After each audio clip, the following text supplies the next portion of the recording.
রেগে আছে। এখন এক্সারসাইজ কমপ্লিট হলো, পড়াশোনা আগেই হয়ে গেছে। এত চেঁচায়। আজকে কি করেছে জানেন? সন্ধ্যাবেলা আমি আজকে মুগ ভাজা, প্যাকেটে পাওয়া যায় দেখবেন ছোট ছোট, তো ওই মুগ ভাজা খাচ্ছিলাম। এবার ও মুগ ভাজা খাবে, আমি যা খাবো মানে আমরা যা খাবো ও সেইগুলো খাবে আর কি। এবার আমি এক দুটো দানা ওর মুখে ভরে দিয়েছি। হ্যাঁ, ওর সেটাতে হচ্ছে না, ওর বেশি বেশি করে চাই।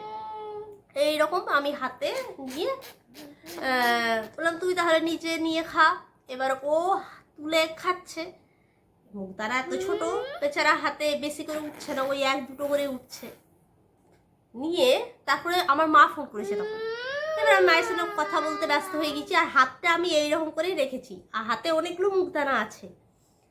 ও তখন কি করেছে, আমার হাতটা এইরকম করে একটু তুলেছে, হাতটা তুলে এরকম করে জিভটা বের করে মুখদানাটা ছেটে ছেটে খাচ্ছে। মানে ছোট বাচ্চারা দেখবেন নর্মালি, আমরাও তো কখনো কখনো করি এইরকম করে ছেটে খাই, তো সেটাইও করেছে। তো সেটাই দেখছি যে ওর মানে ব্রেন সিগন্যাল দিচ্ছে আর কি। এইগুলোই ছোট ছোট এখন ইমপ্রুভমেন্ট, যে হ্যাঁ এইভাবেও খাওয়া যায়, এইভাবে করো। সেটাই আজকে দেখলাম একটা নতুন অ্যাচিভমেন্ট মাইলস্টোনের। আমাদের এখনো ডিনার হয়নি, এই হলো ওর থেরাপি ক্লাস, মানে পড়াশোনা সমস্ত হয়ে গেলে এবার আমরা ডিনার করব। ডিনার করে তাড়াতাড়ি শুয়ে পড়বো। কালকে ওর ক্লাস নেই, মানে থেরাপি ক্লাস নেই, স্কুল খুলে গেছে। কালকে কিন্তু স্কুল যাব না, আমার একটা পার্সোনাল কাজ আছে, একটু আমাকে ব্যাংকে যেতে হবে। প্ল্যান, চলুন দেখা হচ্ছে কাল সকালে। Good night, tata. এই যে টাটা পাড়া। Good morning. এখন আমি বাসের জন্য অপেক্ষা করছি। গতকাল যেভাবে প্ল্যান করেছিলাম সকাল সকাল বেরিয়ে পড়ব, সেই মতোই বেরিয়েছি। এখন ব্যাংক খুলবে না এত সকালে, তার আগে শুটিংয়ের কাজটা করে নেব।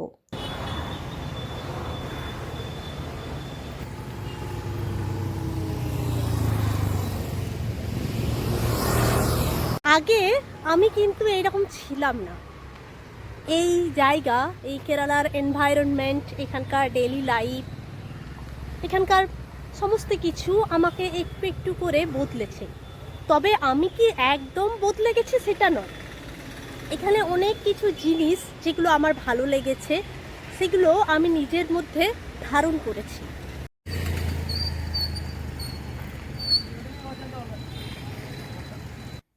এখানে এসে আমি শুধু একটা নতুন জায়গা দেখিনি, বলতে পারেন নতুনভাবে বাঁচা দেখছি। এই ধীরগতির সকালগুলো আমাকে থেমে ভাবতে শিখিয়েছে, নিজের সাথে একটু সময় কাটাতে শিখিয়েছে। এটা কিন্তু কোনো ব্লগের স্ক্রিপ্টের ডায়লগ নয়। আপনিও যদি আসেন, আপনিও ঠিক আমার মতোই অনুভব করবেন। দোকান বাজার সব খুলতে শুরু করেছে।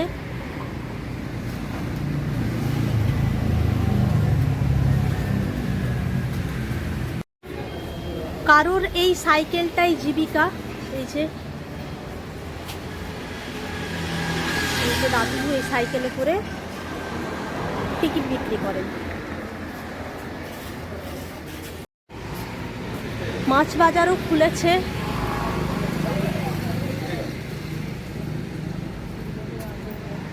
এখানকার মাছ তো বেশিরভাগ সামুদ্রিক মাছ।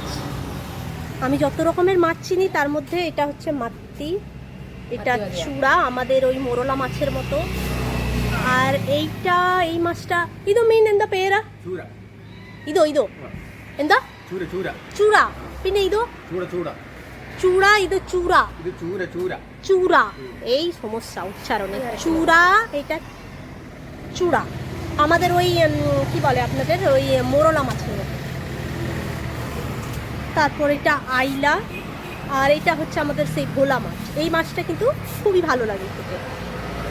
আর এই দেখুন বিশাল বড় মাছ, এটা সেই টুনা মাছ, তো বড় দেখুন, মাথাটা ওইদিকে আছে। আর আমরা যেমন মাছে ভাতে বাঙালি, মালায়ালিরাও কিন্তু মাছে ভাতে মালায়ালি। এই যে একটা অভ্যাস, প্লাস্টিক বোতল বা যে কোনো আবর্জনা একটা নির্দিষ্ট জায়গায় ফেলা, এই সিস্টেমগুলো আমার খুব ভালো লাগে। আর এখানকার ছোট বাচ্চারা একদম যখন থেকে তাদের বোধগম্য হয়, বুঝবার ক্ষমতা আসে, তখন থেকে তারা কিন্তু এটা শিখে যায় যে আবর্জনা বা প্লাস্টিক জাতীয় জিনিসপত্র যেখানে সেখানে ফেলা যাবে না। এই প্র্যাকটিসগুলো খুবই ভালো লাগে, এইগুলো আমাদের এদের কাছ থেকে শেখার আছে। দোকানপত্র এক এক করে খুলতে শুরু হয়েছে।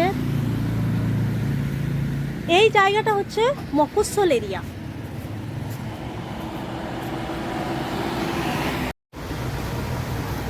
সকালবেলায় যে যার জীবিকা সেটা শুরু করেছে।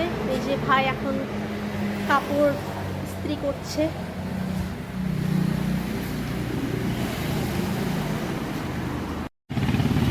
আর এই মফস্বল এরিয়াগুলোতে নানা রকমের সুযোগ সুবিধা রয়েছে।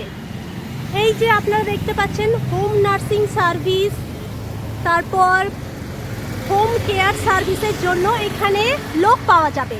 আপনার যদি দরকার হয়, আমি আপনাদেরকে বলেছি না এই রকম কাজের লোক আপনারা পাবেন না, কিন্তু এই রকম সেন্টারগুলোতে যদি আপনারা খোঁজ নেন তাহলে আপনারা পাবেন, তবে টাকাটা বেশি লাগে। আর এটা হচ্ছে আপনার ড্রাইভিং স্কুল, এখানে ড্রাইভিং শেখানো হয়। সমস্ত রকম সুযোগ সুবিধা রয়েছে। আর এই যে এখন কাজ চলছে কনস্ট্রাকশনের, এখানে এইরকম বড় বড় পাথরগুলোকে কেটে আমাদের যেমন দেওয়াল তৈরি করার জন্য আমরা ইটের ব্যবহার করি, এখানে এইরকম পাথরগুলোকে কেটে কেটে কীরকমভাবে সাজিয়ে দেখুন দেওয়াল তৈরি হয়। তো ওনাদের সাথে কথা বলে যেটা জানতে পারলাম, যখন এই দেওয়ালটা দেওয়া শুরু হয় প্রথমে একটা এইরকম বেস তৈরি হয়েছে, এইরকম একটা বেস একদম স্টার্টিংয়ে আছে, তারপরে পাথর সাজিয়ে সাজিয়ে এতটা পর্যন্ত এসেছে, আবার একটা বেস তৈরি হয়েছে। আবার এবার জানি না দেওয়ালটা কতটা উঁচু হবে, সেইভাবে বেসটা তৈরি হবে। কিন্তু এই পাথরগুলো সাজাতে কিন্তু কোনো সিমেন্ট বা কিছু ইউজ হয়নি, এমনভাবে সাজানো হয়েছে। দেখুন এটা কিন্তু একটা আর্ট বলতে পারে। আমি যে জায়গায় বড় হয়েছি, পশ্চিমবঙ্গের বীরভূম জেলা, বর্ধমান জেলা, আমার ঝাড়খণ্ড, এই রকমের কাজ কিন্তু আমি দেখিনি। আমরা আমাদের যে দেওয়াল তৈরি হয় সেগুলো ইট দিয়ে তৈরি হয়।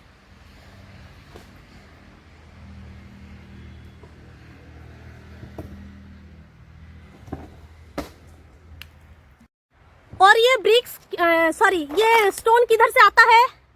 इधर से एक पतनतिट्टा दो जगह है, एक पांदलम पांडालम आगे तुंबोन बोलता है। अच्छा, परम्पाला मीन्स केरला के अंदर में ही। हाँ, केरला के अंदर से अच्छा। आता है, बाहर से नहीं आता। अच्छा अच्छा। और उधर घर होगा ना, ये घर,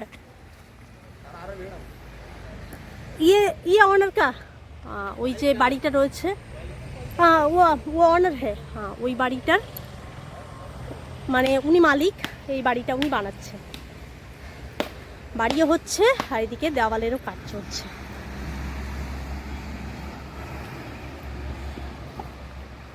মেন রোড থেকে একটু দূরে আছে, মানে এই গলি রাস্তা। আগে এই জায়গাটা কিন্তু অনেকটা পাহাড় টাইপের ছিল, কেটে কেটে এইরকম বানানো হয়েছে। এক পশলা বৃষ্টি শুরু হলো। আমি এখন বাসের জন্য অপেক্ষা করছি, বাস ধরবো। তবে চলুন আজকে ব্লগটি এখানেই শেষ করছি। ব্লগটি কেমন লাগলো জানাবেন, ভালো লাগলে একটি লাইক আর শেয়ার করবেন। আর আপনাদের সাথে আমার দেখা হচ্ছে আমার পরের ব্লগে। সবাইকে ভালো থাকবেন, সুস্থ থাকবেন আর খুব আনন্দ থাকবেন। ধন্যবাদ।